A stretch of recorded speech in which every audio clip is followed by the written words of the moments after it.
صبح ازل یہ مجھ سے کہا جبرائیل نے،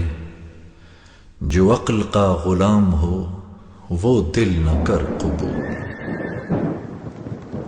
بوبکر عمر عثمان و علی، بوبکر عمر عثمان و علی، یاران نبی میں سب سے جلی، بوبکر عمر عثمان و علی، اصحاب محمد حق کے ولی، بوبکر عمر عثمان و علی، یاران نبی میں سب سے جلی، بوبکر عمر عثمان و علی، بوبکر عمر عثمان و علی۔ اسلام نے جن کو عزت دی، اسلام کو قوت جن سے ملی، اسلام نے جن کو عزت دی، اسلام کو قوت جن سے ملی، اسلام نے جن کو عزت دی، اسلام کو قوت جن سے ملی، ایمان کی روایت جن سے چلی، بوبکر عمر عثمان و علی، یاران نبی میں سب سے جلی، بوبکر عمر عثمان و علی، اصحاب محمد حق کے ولی۔ اعوذ باللہ من الشیطان الرجیم، بسم اللہ الرحمن الرحیم، نحمد و نصلی علی رسولہ الکریم، اما بعد، معزز سامعین السلام علیکم ورحمۃ اللہ وبرکاتہ۔ حمد و ثنا رب ذوالجلال کے لیے جو تخت عظمت جلال پر ہمیشہ سے متمکن ہے اور ہمیشہ رہے گا۔ اس کی قدرت کاملہ یہ ہے کہ سمندروں میں مد و جزر کا پیدا کرنے والا، رات اور دن کا بنانے والا، خزاں و قدر کا مالک و مختار ہے۔ عزت اور ذلت کا دینے والا وہی پروردگار ہے۔ زندگی اور موت اسی کے ہاتھ ہے۔ ہم اسی کی حمد و ستائش بیان کرتے ہیں، اسی کی بڑائی کے راگ الاپتے ہیں کہ اس خلاق اکبر نے جو عظیم احسان ہم پر کیا وہ یہی کہ امت محمدیہ میں پیدا فرمایا اور خود اس امت کی تعریف فرمائی کہ تم بہترین امت ہو، لوگوں کو برائیوں سے روکتے ہو، بھلائیوں کی طرف بلاتے ہو۔ درود و سلام سید العرب والعجم جمیل الشیم صاحب الجود والکرم صلی اللہ علیہ وسلم کی ذات اقدس پر کہ جس ذات گرامی نے عرب کے بدووں اور خانہ بدوشوں کو تاریخ انسانی کے کاروان کا سالار بنا دیا۔ بزرگوں اور دوستو، صحابہ کی تعریف کہ اللہ کے نبی صلی اللہ علیہ وسلم کو ایمان کی حالت میں دیکھنا صحابیت ہے، اور اللہ تعالیٰ نے اس کی بڑی تعریف و توصیف قرآن مجید میں یوں فرمائی کہ صحابہ آپس میں ایک دوسرے کے لیے حلیم، ایک دوسرے کے غم گسار، ایک دوسرے کا درد بانٹنے والے، لیکن دشمنوں کے معاملے میں بڑے اشد تھے۔ آج آپ حضرت جعفر طیار، جعفر بن ابی طالب رضی اللہ تعالی عنہ، ابو عبداللہ کی سیرت کے کچھ واقعات سماعت فرمائیں گے۔ خاندان ہاشمی سے آپ کا تعلق ہے۔ ابو طالب آپ کے والد محترم ہیں، حضرت فاطمہ بنت اسد آپ کی والدہ محترمہ ہیں، اور پھر جب اللہ کے نبی صلی اللہ علیہ وسلم حضرت علی بن ابی طالب کے ساتھ نماز پڑھ رہے تھے تو حضرت ابو طالب نے حضرت جعفر سے یہ کہا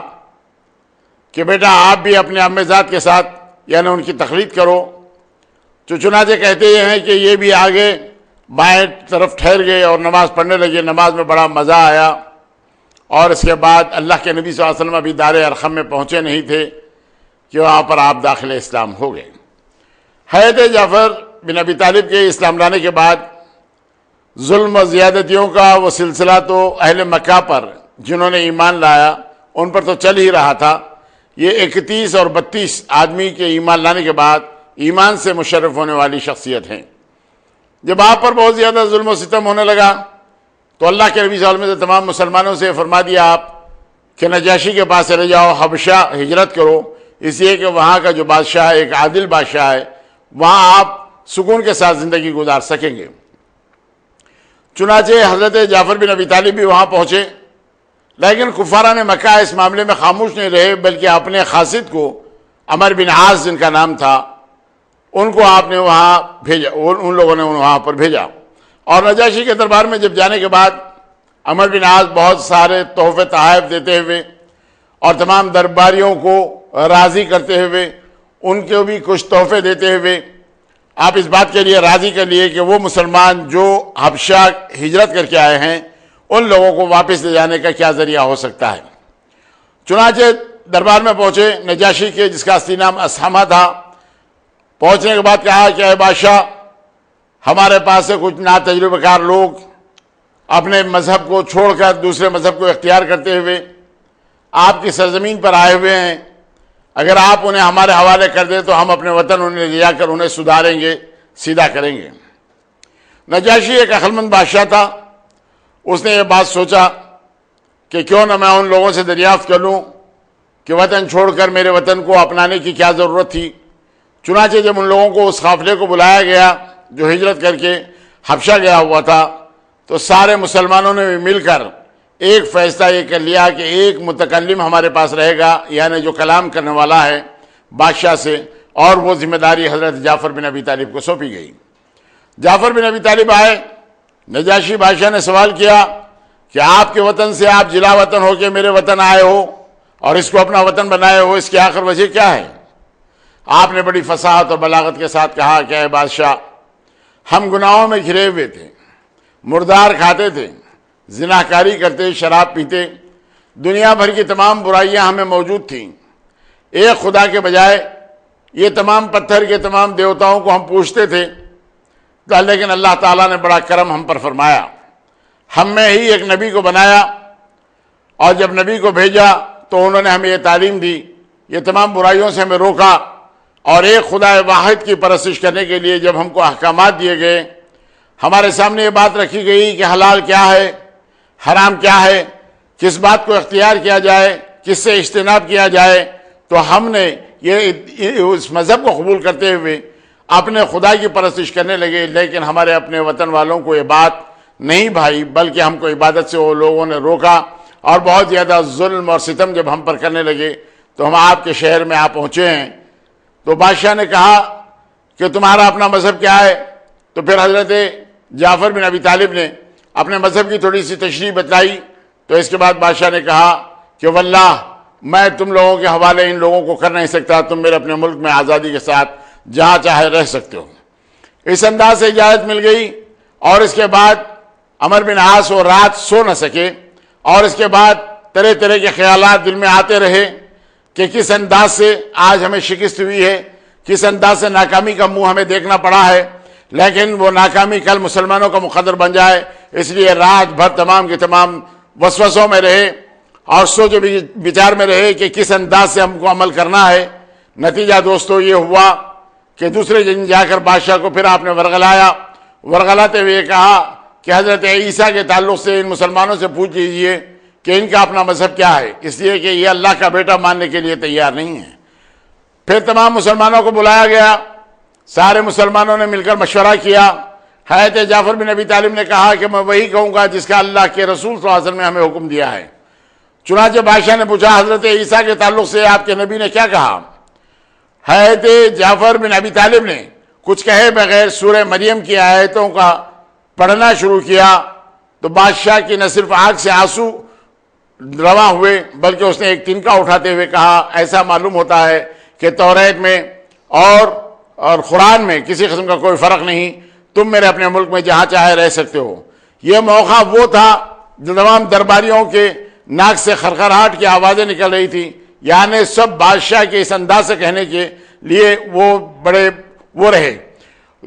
یعنی ان لوگوں کے سامنے یہ بات تھی کہ کسی انداز سے تمام مسلمانوں کو عمر بن عاص کے حوالے کرتے ہوئے مکہ بھیج دے، لیکن بادشاہ نے مکمل طور پر مسلمانوں کی پشت پناہی کی اور اپنے ملک میں رہنے کی انہوں نے مکمل طور پر اجازت دی۔ ناکام نامراد عمر بن عاص وہاں سے واپس لوٹ گئے۔ اس کے بعد ہوا دوستو یہ کہ حضرت جعفر بن ابی طالب 7 ہجری تک، یعنی اللہ کے نبی صلی اللہ علیہ وسلم ہجرت کر کے مدینہ منورہ پہنچے، تو اس وقت بھی آپ نجاشی کے پاس یعنی اسی حبشہ کے مقام پر رہے، اور اس کے بعد ام حبیبہ کے ساتھ اور جو بچے کے جو مسلمان تھے ان کے ساتھ جب آپ پہنچے مدینہ منورہ، اور مدینہ منورہ سے آپ خیبر کی طرف روانہ ہوئے، جہاں پر اللہ کے نبی صلی اللہ علیہ وسلم اہل خیبر سے برسر پیکار تھے۔ اور جب حضرت جعفر پہنچے اور ان کے تمام ساتھی پہنچے، تو اس وقت اللہ کے نبی صلی اللہ علیہ وسلم نے فرط مسرت سے یہ کہا کہ میں آج خوشی کس بات کی مناؤں. یہ بات میں سوچ رہا ہوں کہ خیبر کے فتح ہونے کی یا جعفر بن ابی طالب کے آنے کی. اس انداز سے انہوں نے حضرت جعفر بن ابی طالب کے پیشانی کو اللہ کے نبی صلی اللہ علیہ وسلم نے بوسہ دیا، اور پھر اللہ کے نبی صلی اللہ علیہ وسلم نے بڑی مسرت کا اظہار کیا حضرت جعفر بن ابی طالب کے آ جانے کے بعد. اور اس کے بعد کچھ ہی دن گزرے تھے کہ اس کے بعد ایک امتحانی دور سے آپ کو گزرنا پڑا. وہ امتحانی دور یہ ہوا کہ موتا میں جنگ شروع ہوئی، اور جنگ میں بھیجنے کے لیے اللہ کے نبی صلی اللہ علیہ وسلم نے 3000 کا ایک لشکر جرار تیار کیا، جس کے سپہ سالاری کے فرائض حضرت زید بن حارث کو سونپی گئی. حضرت جعفر بن ابی طالب نے اللہ کے نبی صلی اللہ علیہ وسلم سے سوال کیا کہ اے اللہ کے نبی، کیا میرے ہوتے ہوئے بھی یعنی ایک غلام کو آپ سپہ سالاری کے فرائض انجام دینے کے لیے متعین کریں گے؟ تو حضور اکرم صلی اللہ علیہ وسلم نے فرمایا کہ تم وہ بات نہیں جانتے جو بات میں جانتا ہوں. حضرت زید بن حارث کی شہادت کے بعد وہ علم تم لے سکتے ہیں. اللہ کے نبی صلی اللہ علیہ وسلم مدینہ منورہ سے ان لوگوں کو بھیجنے سے پہلے آپ نے بتلا دیا کہ پہلے سپہ سالار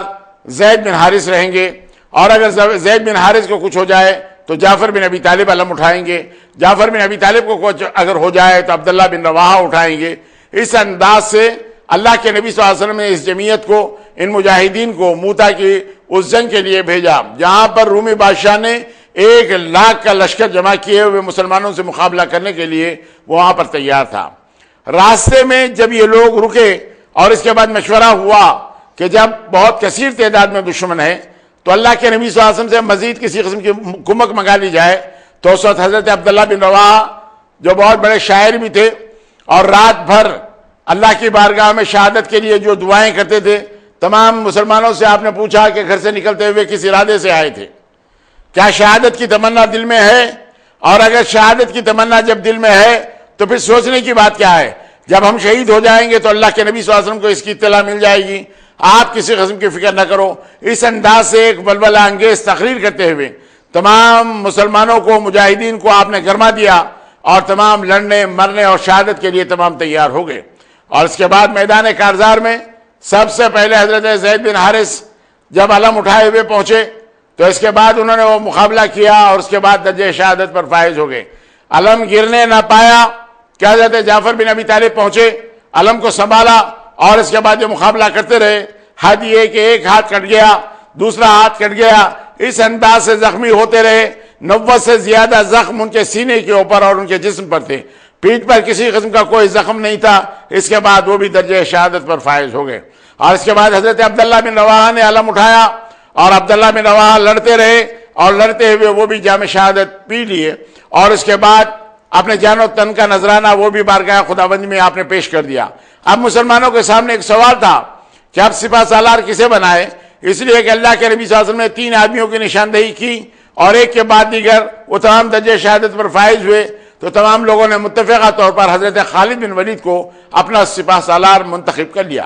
حضرت خالد بن ولید وہ شخصیت جو سب سے پہلے موتا کی جنگ میں حضرت زید بن حارثہ کے ہاتھ پر ایک سپاہی جیسے شریک ہوئے، اور اس کے بعد خدا داد وہ صلاحیتیں جو اللہ تعالیٰ نے حضرت خالد کو سونپی تھی. اس کے بعد اس جنگ کے اندر 9 تلواریں حضرت خالد بن ولید کے ہاتھ سے ٹوٹیں، اور یہ پہلی جنگ تھی جس کی قیادت مسلمان ہونے کے بعد حضرت خالد بن ولید نے کی تھی. خالد بن ولید کی وہ خدا داد صلاحیتوں سے آپ نے اپنی فوجوں کو، اپنے مجاہدین کو آگے بڑھایا، دشمن پیدرے سمجھ نہیں پایا، اور اس کے بعد اپنی تمام فوجوں کو اپنے سمیٹا اور مدینہ منورہ کی طرف لے آئے. دشمن اسی میں عافیت سمجھے کہ یہاں سے چلے جائیں. چنانچہ جب یہ لوگ واپس پہنچے تو اللہ کے نبی صلی اللہ علیہ وسلم مسجد نبوی میں مدینہ منورہ میں بیٹھے ہوئے آپ نے کہا کہ اللہ رحم کرے، حضرت زید بن حارثہ شہید ہو گئے. اس کے بعد اللہ کے نبی صلی اللہ علیہ وسلم نے فرمایا کہ حضرت جعفر نے علم اٹھایا، اللہ رحم کرے جعفر بن ابی طالب شہید ہو گئے. اللہ کے نبی صلی اللہ علیہ وسلم نے فرمایا کہ عبداللہ بن رواحہ نے علم اٹھایا اور عبداللہ بن رواحہ شہید ہو گئے. اب تلوار اس کے ہاتھ میں ہے جو اللہ کی تلواروں میں کی ایک تلوار ہے. حضرت خالد سیف اللہ کو سیف اللہ کا لقب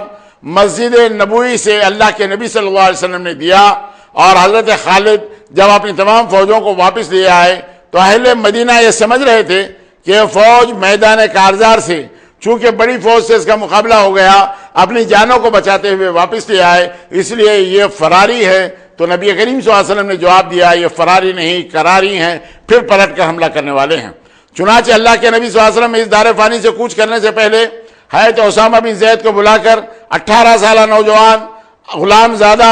اور ان کو بلا کر اللہ کے نبی صلی اللہ علیہ وسلم فرمایا اپنے باپ کو جہاں تمہارے باپ کو جہاں شہید کیا گیا ہے ان لوگوں سے انتقام لینے کے لیے میں تمہیں سپہ سالاری کے فرائض انجام دینے کے لیے بھیج رہا ہوں۔ اس انداز سے اللہ کے نبی صلی اللہ علیہ وسلم نے ایک عظیم جمعیت کے ساتھ حضرت اسامہ بن زید کا تقرر فرمایا تھا، لیکن ابھی یہ مقام جرف پہ تھے کہ اللہ کے نبی صلی اللہ علیہ وسلم کے آخری وقت آ گیا تو آپ کی والدہ محترمہ ام ایمن نے کہا اگر اللہ کے نبی صلی اللہ علیہ وسلم کی زیارت یا دیکھنا ہو تو آپ فوراً چلے آؤ۔ تو اسامہ بن زید اپنی تمام فوجوں کو چھوڑتے ہوئے واپس آئے تھے، اور اس کے بعد پھر حضرت ابوبکر صدیق جب خلیفہ منتخب ہوئے تو حضرت ابوبکر صدیق نے سب سے پہلے اسامہ بن زید کو، اس قافلے کو اور ان مجاہدین کو موتا کی طرف آپ نے بھیجا۔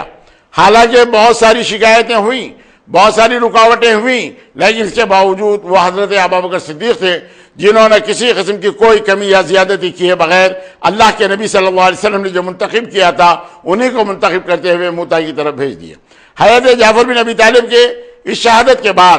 اللہ کے نبی صلی اللہ علیہ وسلم حضرت جعفر کے مکان میں پہنچے جہاں ان کی زوجہ محترمہ اسماء بنت امیس تھیں۔ انہوں نے اپنے بچوں کو نہلا کر کپڑے پہنا رہی تھیں کہ اللہ کے نبی صلی اللہ علیہ وسلم نے فرمایا کہ جعفر کے بچوں کو لے آؤ۔ تو جب حضرت جعفر کے بچوں کو جب پیش کیا گیا تو اس وقت اللہ کے نبی صلی اللہ علیہ وسلم کی آنکھ سے آنسو رواں ہوئے۔ حضرت اسماء بنت امیس نے پوچھا اے اللہ کے رسول کیا خبر آئے میرے ماں باپ پر قربان، کچھ خبر آئی ہے میدان کارزار سے؟ تو حضور اکرم صلی اللہ علیہ وسلم نے فرمایا کہ ہاں جعفر شہید ہو گئے۔ اس انداز سے فرمانے لگے تو وہ اس انداز سے رونے لگیں کہ تمام محلے کی عورتیں جمع ہو گئیں۔ اللہ کے نبی صلی اللہ علیہ وسلم اپنے گھر آنے کے بعد اپنے ازواج مطہرات سے آپ نے کہا کہ جعفر کی بیوی اسماء بنت امیس پر بہت زیادہ غم کا بوجھ ہے، اسی لیے ان کی تسلی کے لیے یعنی ان کے پاس تھوڑی تسلی کے لیے کام کرو، یعنی مطلب یہ کہ کھانا وغیرہ وہ پکا نہیں سکتی، غم بہت زیادہ ہے، یعنی اپنے پاس بیچ کر اپنے پاس سے وہ تمام کھانے ہونے کا بندوبست کرو۔ حضرت عبداللہ بن جعفر کی بات یہ ہے کہ ان کی روایت یہ ہے کہ اللہ کے نبی صلی اللہ علیہ وسلم جب ہمارے پاس آئے اور یہ اطلاع ان سے ہمیں ملی کہ ہمارے باپ کی شہادت ہو گئی تو اس وقت اللہ کے نبی صلی اللہ علیہ وسلم نے ہمیں اپنے ساتھ لائے اور 3 دن تک اللہ کے نبی صلی اللہ علیہ وسلم کے ہم گھر میں رہے۔ اللہ کے نبی صلی اللہ علیہ وسلم اس دوران میں ہمارے گھر آیا جایا کرتے، ہمارا کھانا پینا سب اللہ کے نبی صلی اللہ علیہ وسلم کے پاس ہوا کرتا تھا۔ حضرت جعفر بن ابی طالب کے تعلق سے کہ آپ بڑے سخی تھے، بڑے مخیر تھے اور بڑے دور اندیش تھے، یعنی تجارت بھی جو کرتے تو اس کے اندر جو پیسہ آتا مال آتا وہ تمام کے تمام خرچ کر دیتے۔ اور حضرت عبداللہ بن جعفر ان کے تعلق سے تو تاریخ میں ایسی ایسی شہادتیں ملتی ہیں کہ اتنے زیادہ مخیر تھے، اتنے زیادہ خیرات کرنے والے تھے کہ تاریخ میں ان کی مثال ملنا مشکل ہے۔ یعنی اس زمانے میں حضرت امام حسین نے بھی ایک مرتبہ کہا کہ وہ لوگ جو حاجت مند نہیں ہیں لیکن تمہاری دولت میں شریک ہو جاتے ہیں۔ اس وقت حضرت عبداللہ بن جعفر نے کہا تھا کہ اگر کوئی سائل میرے سامنے آ جائے تو مجھے اس بات کا خیال آتا ہے کہ میں اس کی کیسے مدد کروں، اسی لیے کہ مجھے یہ دیکھنا نہیں ہے کہ وہ متمول ہے، غریب ہے، سائل بن کے اگر میرے سامنے آ جائے تو میں اپنے آپ کو بچا نہیں سکتا بلکہ اس کی مدد کرنا اپنے لیے فرض سمجھتا ہوں، اس لیے کہ اللہ تعالیٰ مجھے بے انتہا دے رہا ہے۔ حضرت عبداللہ کے پیدا ہونے کے بعد اللہ کے نبی صلی اللہ علیہ وسلم نے 3 مرتبہ انہیں دعائیں دیتے ہوئے کہا اللہ سبحانہ وتعالیٰ ان کے ہاتھ کو بڑا دراز کرے۔ اللہ کے نبی صلی اللہ علیہ وسلم کی یہ دعائیں تھیں۔ آپ نے فرمایا جب میں تجارت کر رہا تھا اگر مٹی میں پکڑ لیتا تو سونا ہو جاتی، یعنی اللہ تعالیٰ نے اس انداز سے دولت کی وہ فراوانی دی، اتنے جلدی دولت مند بن گئے کہ مت پوچھئے۔ اسی لیے غریبوں کا، مسکینوں کا اس انداز سے خیال کرتے تھے کہ اس وقت آپ کو یعنی خیرات کا سمندر یا عطیہ دینے والوں کا سمندر اس انداز سے یہ لوگ انہیں پکارتے تھے۔ اور پھر جس وقت 80 ہجری میں آپ کا انتقال ہوا تو مدینہ منورہ میں جو اعلان کیا گیا وہ یہی بحر الجود نام دیتے ہوئے کہا کہ ان کا انتقال ہو گیا، یعنی وہ سخاوت کا سمندر جن کا آج انتقال ہو گیا۔ بہت سارے لوگوں نے اپنے اپنے کپڑے پھاڑ لیے، شدت غم سے ہر آدمی روتا رہا اور پھر بغیر کسی امتیاز کے آپ کی میت میں سارے کے سارے لوگ شریک رہے۔ آپ اتنے مخیر تھے، اتنے زیادہ دینے والے تھے، اتنے لوگوں غربا کی، مساکین کی جو مدد کیا کرتے تھے، وہ لوگ اس معاملے کے اندر کسی قسم کا آپ کو بھلا نہ سکے۔ حضرت امام حسین جب کوفہ جانے کا ارادہ فرمایا تو حضرت عبداللہ بن جعفر نے تھوڑی سی رکاوٹ ڈالنے کی کوشش کی اور اس کے بعد دیکھا کہ حضرت امام حسین کا مصمم ارادہ ہے تو اس کے بعد آپ نہ صرف خاموش ہو گئے بلکہ آپ نے حضرت امام حسین کی بہن جو زینب آپ کی زوج محترمہ تھی اس کو بھی کربلا معلیٰ جانے سے آپ نے روکا نہیں۔ حضرت علی بن نبی کریم صلی اللہ علیہ وسلم کے بعد حضرت علی بن ابی طالب اپنی کفالت میں لیتے ہوئے حضرت عبداللہ بن جعفر کو اپنی صاحبزادی جب وہ جواں ہو گئے تو حضرت زینب سے آپ نے ان کی شادی کر دی۔ یہ حضرت اسماء بنت عمیس جو حضرت جعفر بن ابی طالب کی بیوی تھیں، حضرت جعفر کے انتقال کے بعد حضرت ابوبکر صدیق نے ان کو اپنے عقد و نکاح میں لایا، اور پھر ان کے بعد محمد بن ابی بکر پیدا ہوئے، اور اس کے بعد پھر حضرت علی بن ابی طالب نے حضرت ابوبکر صدیق کے بعد حضرت اسماء بنت عمیس کو اپنے عقد میں آپ نے لایا۔ حضرت علی بن ابی طالب کو بھی اولادیں ہوئیں۔ اس انداز سے حضرت اسماء بنت عمیس کی جو زندگی ہے وہ اس انداز سے کہ حضرت علی بن ابی طالب کی جب شادی ہوئی تو ایک روایت کے مطابق یہ کہ حضرت اسماء بنت عمیس کو اللہ کے نبی صلی اللہ علیہ وسلم نے حضرت بی بی فاطمہ کے ساتھ روانہ فرمایا تھا۔ ایک روایت ام ایمن کی ملتی ہے اور ایک روایت حضرت اسماء بنت عمیس کی بھی ملتی ہے۔ حضرت اسماء بنت عمیس پھر حضرت علی بن ابی طالب جب ان کو عقد میں لا دیے، حضرت بی بی فاطمہ نے کیا وصیت فرمائی کہ حضرت بی بی فاطمہ نے یہ وصیت فرمائی کہ اے اسماء جب میرا انتقال ہو جائے تو اس وقت آپ کیا کریں گی؟ آپ غسل دیں اور حضرت علی بن ابی طالب کے علاوہ کوئی اور نہ آنے پائے۔ اس انداز سے حضرت بی بی فاطمہ یہ نہیں چاہتی تھیں کہ آپ کی جسم و جسامت کیسی ہے، لوگ اس کو دیکھیں کہ آپ چھوٹی ہیں یا بڑی ہیں، آپ موٹی ہیں یا دبلی ہے، لوگ اس کو نہ سمجھ سکے اس کے لیے کیا کیا جائے۔ تو حضرت اسماء بنت عمیس نے کہا جب ہم حبشہ گئے ہوئے تھے تو وہاں پر ہم نے دیکھا کہ وہاں پر لوگ اپنے ناشوں پر یعنی اپنے لوگوں کی ناشوں پر ایک کپڑا ڈال دیتے ہیں جس سے جسم اور جسامت کا اندازہ نہیں لگایا جا سکتا۔ تو حضرت بی بی فاطمہ نے یہ کہا تھا کہ میری میت رات کے اندھیرے میں اٹھائی جائے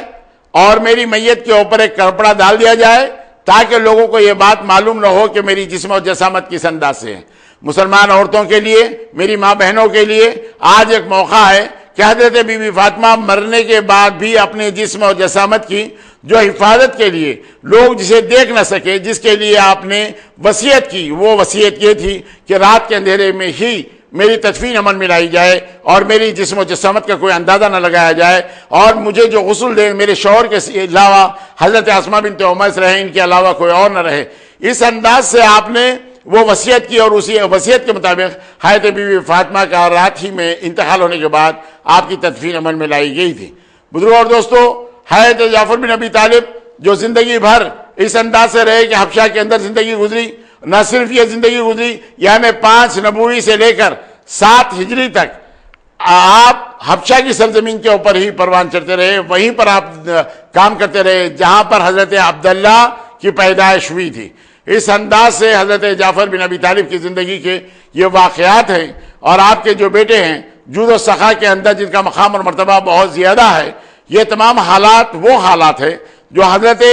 جعفر بن ابی طالب کی زندگی کے درخشاں پہلو ہے۔ یہ حضرت علی بن ابی طالب کے بھائی ہیں، بڑے بھائی ہیں، اور ان کی جو پرورش ہوئی، ان کی جو نگہداشت ہوئی، وہ حضرت عباس بن عبد المطلب نے اپنے ذمے لیتے ہوئے کی تھی۔ اس لیے کہ اللہ کے نبی صلی اللہ علیہ وسلم نے فرمایا تھا کہ ابو طالب چونکہ کثیر العیال ہیں، اس لیے ان کی ذمہ داری، ان کو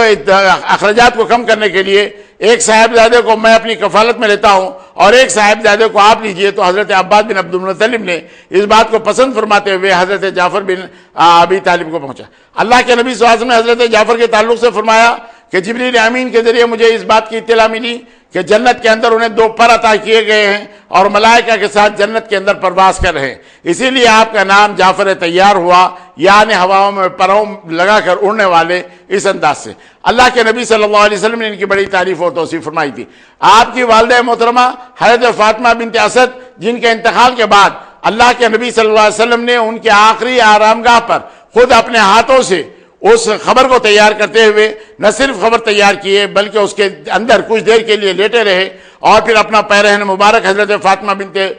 اسد کو دیتے ہوئے یہ کہا، یہ میری ماں کی جگہ ماں تھی، یہ خود بھوکی رہتی تھی مجھے کھلاتی تھی، یہ خود پیاسی رہتی تھی مجھے پلاتی تھی، یہ میری ماں۔ اس انداز سے اللہ کے نبی صلی اللہ علیہ وسلم ان کے ساتھ یہ فرمایا کرتے تھے۔ ان کا جو برتاؤ تھا اللہ کے نبی صلی اللہ علیہ وسلم کے ساتھ، اسی لیے کہ اللہ کے نبی صلی اللہ علیہ وسلم کے دادا حضرت عبد المطلب کے مرنے کے بعد آپ کی عمر حضرت نبی کریم صلی اللہ علیہ وسلم کی 8 سال 2 مہینے 10 دن تھی، اور اس کے بعد حضرت ابو طالب کی کفالت میں نگرانی میں آپ آئے، خرچ اخراجات کے تعلق سے تو اللہ کے نبی صلی اللہ علیہ وسلم کو اللہ تعالیٰ نے بہت کچھ نوازا۔ آپ کے والد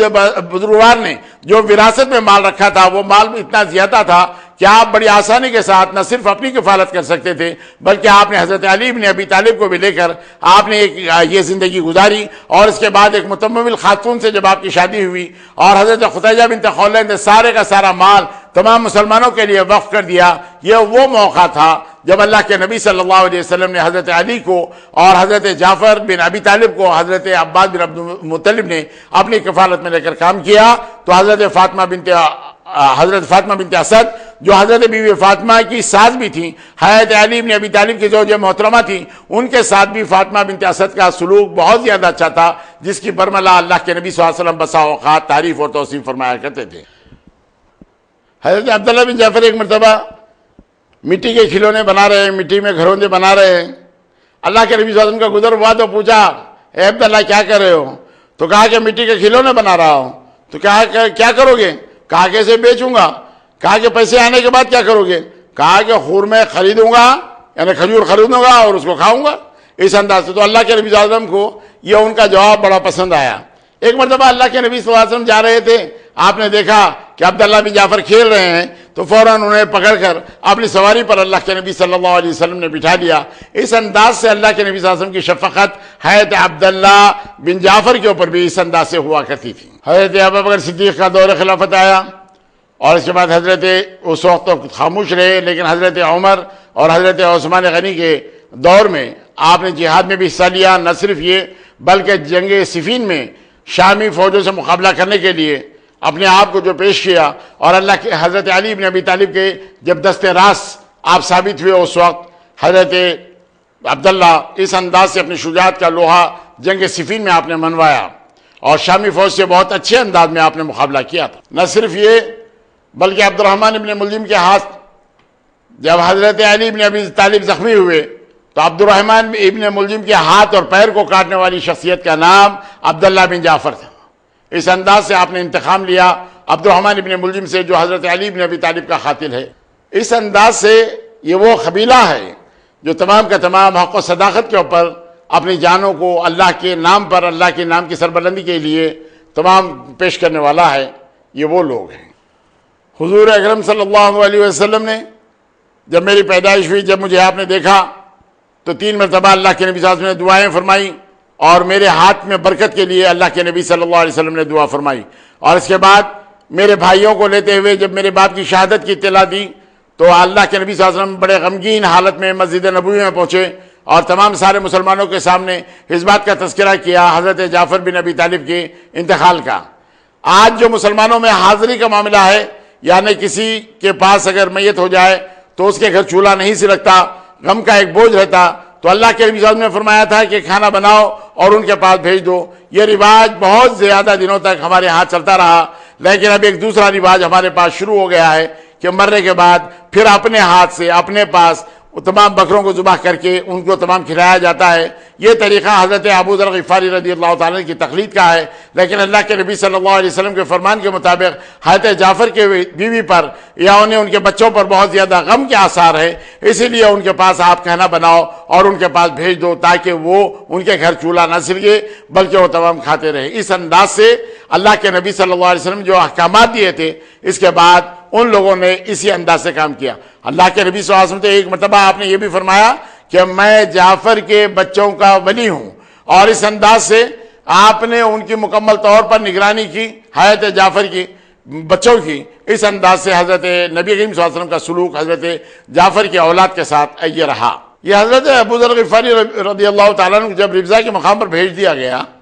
حضرت عثمان غنی نے کہا کہ آپ ربضہ کے مقام پر جاؤ، وہاں بود باش اختیار کرو۔ یہ بات اللہ کے نبی صلی اللہ علیہ وسلم نے برسا برس حضرت ابو ذر غفاری سے یہ آپ نے کہہ دیا تھا کہ اے ابو ذر اگر تمہیں یہاں سے کوئی اٹھا دے تو کیا کرو گے؟ کہا کہ اللہ کے نبی مسجد نبوی چلا جاؤں گا۔ کہا کہ اگر وہاں سے بھی اٹھا دے تو کہا کہ میں اس کے لیے تلوار نکال لوں گا۔ تو حضور اکرم صلی اللہ علیہ وسلم نے فرمایا کہ تم تلوار نہیں نکالیں گے بلکہ تم کو جہاں بھیج دیا جائے وہاں چلے جائیں گے۔ چنانچہ حضرت معاویہ کے قصر بنانے پر حضرت ابو ذر غفاری نے جب یہ شکایت کی معاویہ سے، اگر یہ مسلمانوں کا پیسہ ہے تو تم نے خیانت کی، اور اگر تمہارا اپنا پیسہ ہے تو تم نے اسراف کیا۔ تو معاویہ نے حضرت عثمان غنی کو یہ بات بتلا دی، تو حضرت عثمان غنی اپنے پاس بلانے کے بعد آپ ربضہ کے اس مقام پر حضرت ابو ذر غفاری رضی اللہ تعالیٰ عنہ کو بھیج دیا تھا، جہاں آپ کی صاحبزادی بھی تھی، آپ کی زوجہ محترمہ بھی تھی، اور اس وقت آپ کے پاس ایک بکری تھی۔ اس وقت آپ کی بیوی رونے لگی کہ آپ کے آخری آرام گاہ کون تیار کرے گا، آپ کے کفن کے لیے کون کپڑا دے گا، ہمارے گھر نہ تو کپڑا ہے نہ تو آخری آرام گاہ میں تیار کر سکتی ہوں۔ اس وقت حضرت ابو ذر غفاری نے کہا، مخبر صادق صلی اللہ علیہ وسلم نے برسہ برس پہلے یہ بات بتا دی تھی کہ جب میرے صحابہ میں سے ایک کی موت جنگل میں ہوگی، اس وقت مسلمانوں کا ایک قافلہ آئے گا، وہ ان کی تجدید و تکفین کرے گا، اس شخصیتوں میں ان تمام صحابہ کے اندر بچنے والا میں ہوں، تم جا کر باہر دیکھو کوئی جماعت آتی ہوگی۔ چنانچہ وہ جماعت آئی جس کے اندر حضرت عبداللہ ابن مسعود فقیہ الامت تھے، اور انہوں نے آ کر یہ کہا،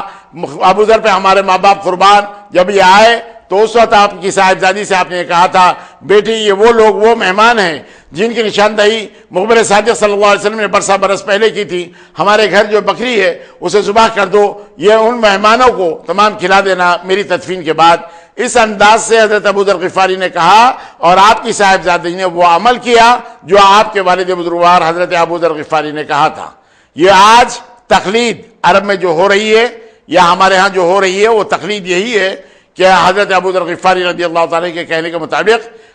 یعنی میت میں شریک ہونے والوں کے لیے یہ اہتمام کیا جاتا ہے۔